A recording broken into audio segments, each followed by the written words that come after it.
व्यासपीठावरील सर्वच मान्यवर आणि तुमचं वर्णन काय करायचं, जमलेल्या माझ्या तमाम जागरूक देशभक्त आणि खऱ्या मतदार बांधवांनो, भगिनींनो आणि मातांनो,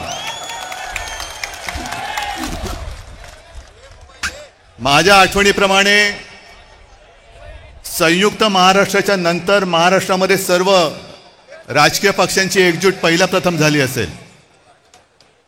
ही विरोधी पक्षांची एकजूट नाही, ही लोकशाहीचं प्रतिनिधित्व आणि लोकशाहीचं नेतृत्व करणाऱ्या सर्व राजकीय पक्षांची एकजूट आहे.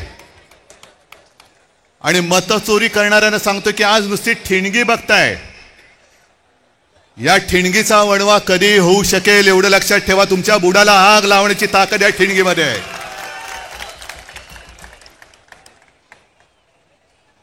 मध्यंतरी एक मी शब्द वापरला, तो गाजला. कोणता शब्द तुम्हाला कळेल? शोलेमध्ये एक डायलॉग आहे, दूर गांव में जब आधी रात बच्चा रोता है तो माँ कहती है सो जा नहीं तो. तसं आज तुम्हाला सांगतोय की आता जागे झाल्यात, जागे राहा, नाहीतर ॲनाकोंडा आ जाएगा. या ॲनाकोंडाला आता आपल्याला कोंडावंच लागेल, कारण नाहीतर सुधारणार नाहीत. मला एका गोष्टीचं आश्चर्य वाटतं की एवढ्या सगळ्या धडधडीत पुरावे, आज राजनीती किती डोंगरच आहे तो, रोज कुठून ना कुठून तरी पुरावे येत आहेत, तरी सुद्धा आपले राज्यकर्ते आणि निवडणूक आयुक्त कसल्यांचे नोकर आहेत. आणि यांची खाका, मी ॲनाकोंडा का बोलतोय, काहीतरी गंमत किंवा चेष्टा मस्करी करायची म्हणून नाही बोलत आहे. यांची भूक क्षमत नाही. आपला पक्ष चोरला, निशाणी चोरली, नाव चोरलं, अरे माझे वडील चोरायचा प्रयत्न करतायत आणि तेही पुरेसं नाही म्हणून आता मतचोरी करायला बघतायत.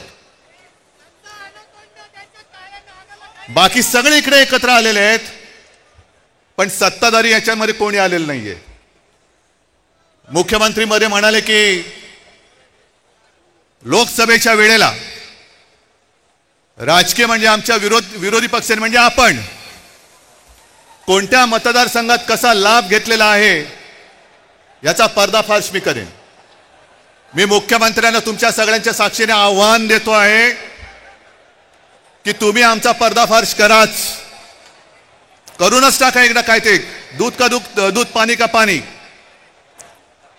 पण जेव्हा मुख्यमंत्री असं बोलतायत, याचा अर्थ मुख्यमंत्र्यांनी सुद्धा ते मान्य केलंय की मतचोरी झालेली आहे, मतचोरी होते आहे.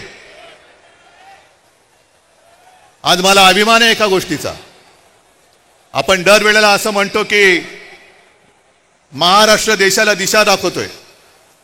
आज संपूर्ण महाराष्ट्र आपल्या रूपामध्ये एकवटलेला आहे आणि तो देशाला दिशा दाखवतोय. मी तुमच्या सगळ्यांवरती आता एक जबाबदारी टाकतोय. तुम्ही सगळे, आपण बाकीचे आपले पक्ष वगैरे बाजूला ठेवून एकवटलेलो आहोत. ज्या गोष्टी आता आम्ही करतो आहोत, शिवसेना, महाराष्ट्र नवनिर्माण सेना, राष्ट्रवादी,